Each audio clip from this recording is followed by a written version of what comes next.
about 7:30 the day after we were supposed to leave.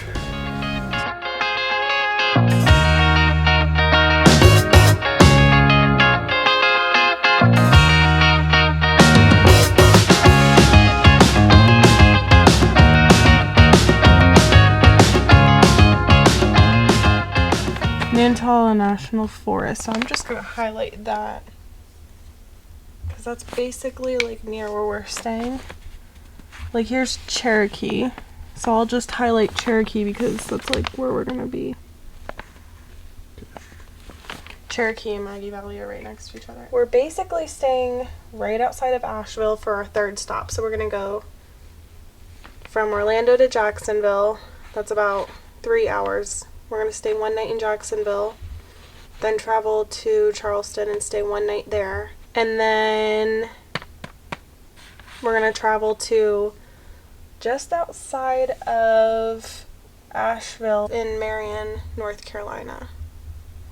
And we're going to stay a night there, and then from there we're going to go to Maggie Valley. I'm thinking we could go back to Providence Canyon, because that was really neat. Mm-hmm. It would be nice to go back there. Did we had Kyla with us last time we went, right? No, we didn't. No, yeah. Kyla was with your mom. That's right. So that'll be fun for her. It will be. I think she'll really enjoy that, and she's super excited about traveling in the RV. Yeah. Which makes me more excited. Now let's see. Close to all of June, July, August, September, October, November, December, January. Yeah, and then Yeah, so 8 months is what we have planned out. So you know what I was thinking is that people are probably going to think we're crazy for using this paper map. They're like, well, you have Google Maps. I am a very visual person. Like, I need to see this whole thing largely laid out in front of me and highlight stuff and draw my lines and make notes. And that's just like how I plan best. And I have the digital version as well because that's just going to help us with like organization, because I guess this is kind of like a rough draft for me, but I don't know, it just helps me plan out better and visually see everything in one spot. Yeah, plus it makes it more fun. It does. I like working with Old maps. School, baby. Yeah, I guess that's how we are. I'm not necessarily using like a Google Maps per se. I'm using the My Maps, which is like route planning and like point A to point B. It's like more of a timeline, I guess, for me to see visually. Yeah. And then I can make notes and important things like that I need. So that's why I really like this, like online. But I just like to see the bigger picture, but literally laid out in front of me and like just draw on it, you know, make scratch marks, highlight, notes, whatever I need to do. But at least we have a good start. Oh, you know what I need to do is add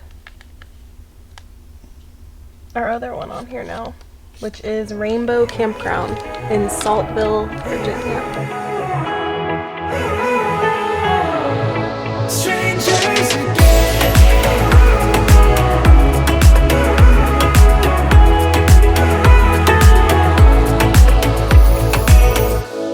when you stepped into my life, such a magic feeling when you tore down my walls.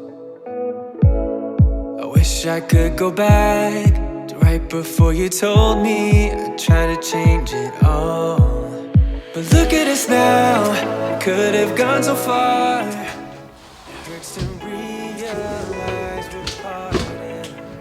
Yeah, look at us now, this is who we are. And I just know things will never be the same. We're like strangers again, again, again. Strangers again, again, again. We're like strangers again, again, again. I just know things will never be the same. We're like strangers again.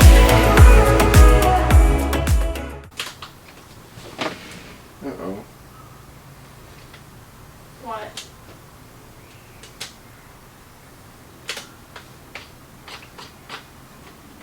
It's not turning on. What's not turning on? Maybe we can't use the vacuum then when we're not hooked up to shore power. Maybe it's not enough voltage to be able to do that. down here, it's like carpet. And what about like up there? I'm sure Rick has an extension cord. Let's grab one and do that. We didn't have any power to our battery, and we tried turning on our inverter, and it was beeping at us and saying EO1, but we're thinking maybe that because we didn't have any power to the battery, that might have been it. So I'm trying to vacuum right now and none of the outlets are working. I have the battery turned on, and I just turned on the knob that connects the battery to the inverter. So now we're going to try to turn the inverter on and see if it beeps at us again or if it wants to work. And it's working. Yes, yes, yes. So I can maybe vacuum. Let's go try this out. Hopefully we don't drain our battery. Oh, yeah. Go over here. Nothing. Nothing? So we probably don't have enough voltage. Yeah. So, that didn't work. Well, at least our inverter wasn't beeping at us saying EO1. It was only doing that because we didn't have power. Because our battery was drained. So yeah. We didn't have enough voltage going to the inverter to get it to work. So let me just see if the lights turn on.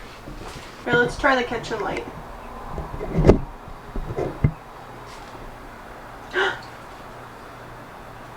Sounds like the fridge is running. It is. I opened this and it was cold. So it works. Alright. So that's good to know. Yeah, it is. It is plugged in? Yeah. We need more batteries, more solar panels, or we're just gonna have to be hooked up to ground source. Well, at least we know the fridge is working. Guess we won't be vacuuming today. Our plans kind of got shot down. Yeah. Well. Wait a minute, didn't Sam say something about an extension cord? I'm sure Rick has an extension cord. Let's grab one and do that. Oh, that's right.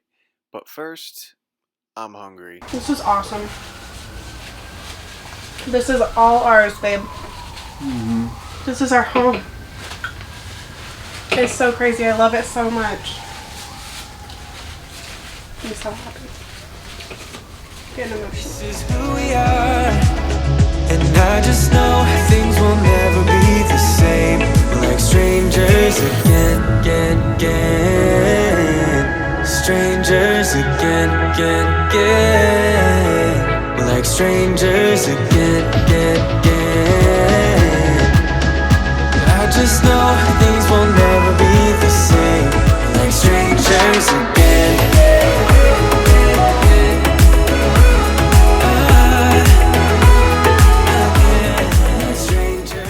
Cover on the bed's on. Yeah? Yeah. I want to see it. Alright. Oh wow, it looks so good. It doesn't even look like a trifold. 2 brackets. Pull it up.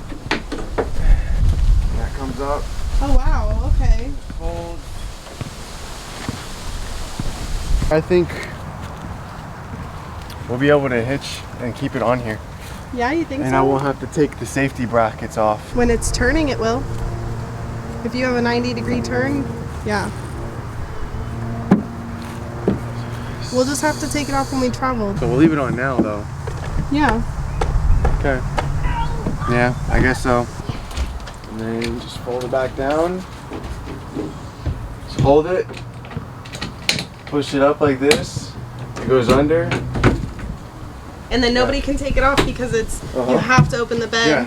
That's awesome. I love it.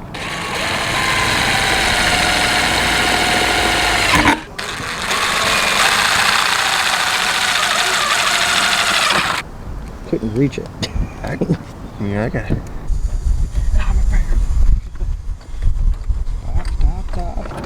This is fucked up, nasty and crap.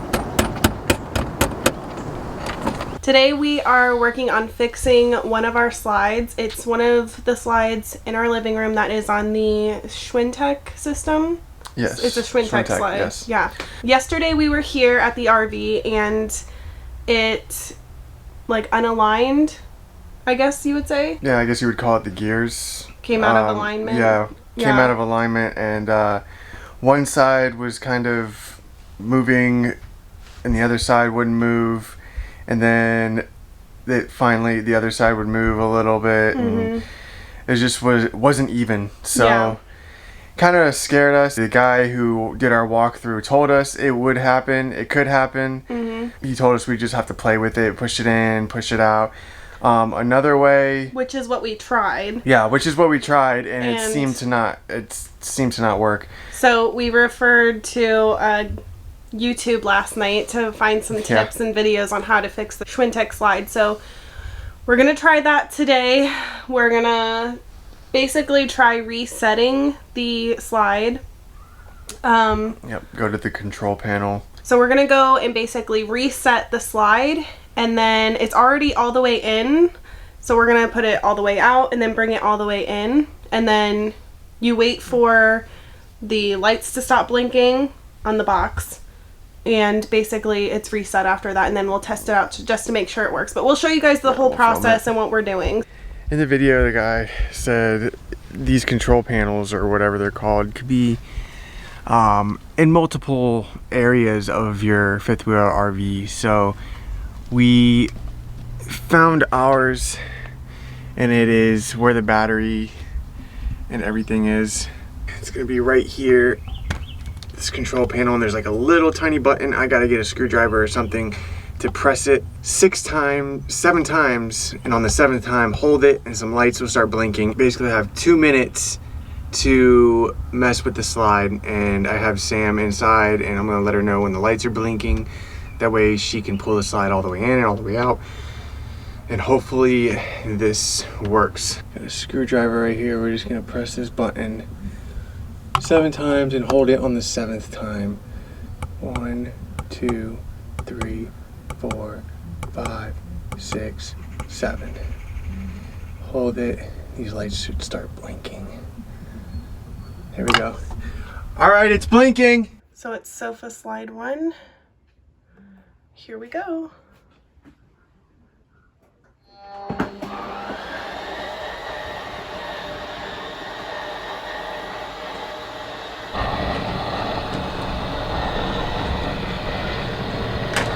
Appears to be coming out pretty even.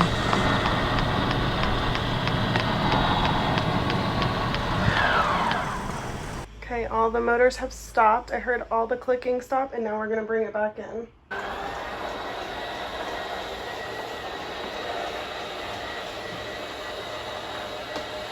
It looks good so far.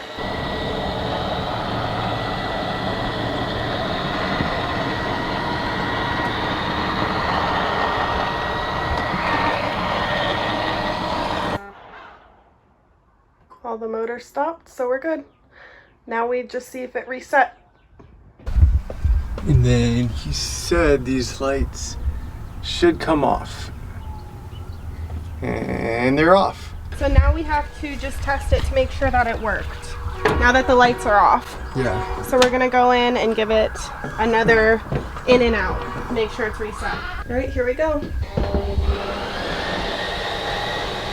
Everything's going good so far. Beautiful. Now we'll bring it back in one more time just to make sure.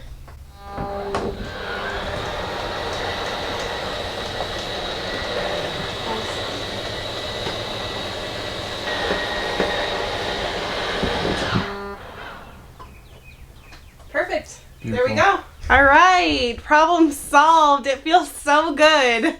I know you were.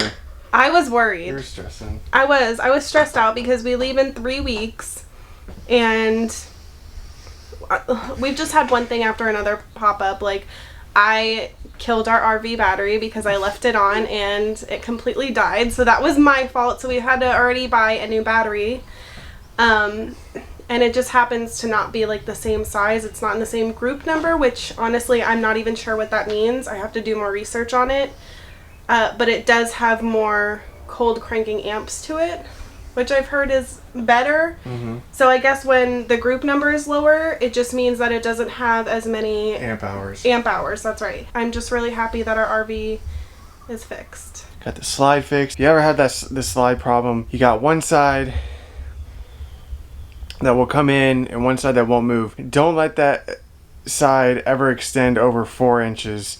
If one side is moving and you see that it's starting to go over 4 inches and the other side's not moving, stop, because that can cause major problems and can probably be way more expensive to fix. Always try reprogramming the slide and see if that fixes the problem. My advice is, if something happens and you're not sure how to fix it, before trying any troubleshooting, I would go ahead and either contact whoever you bought it from or look for a YouTube video on how to correctly fix it. The YouTube video we stumbled across was by Grand Design, so we knew that it was legit and most likely the right way to do it. Don't try to do any troubleshooting if you're not completely sure, because you don't want to break anything on your RV. That's the last thing you want, and then you're paying so much money to fix something when it could have been easily fixed with just some simple troubleshooting steps done correctly. Yeah. Now we can go home. Now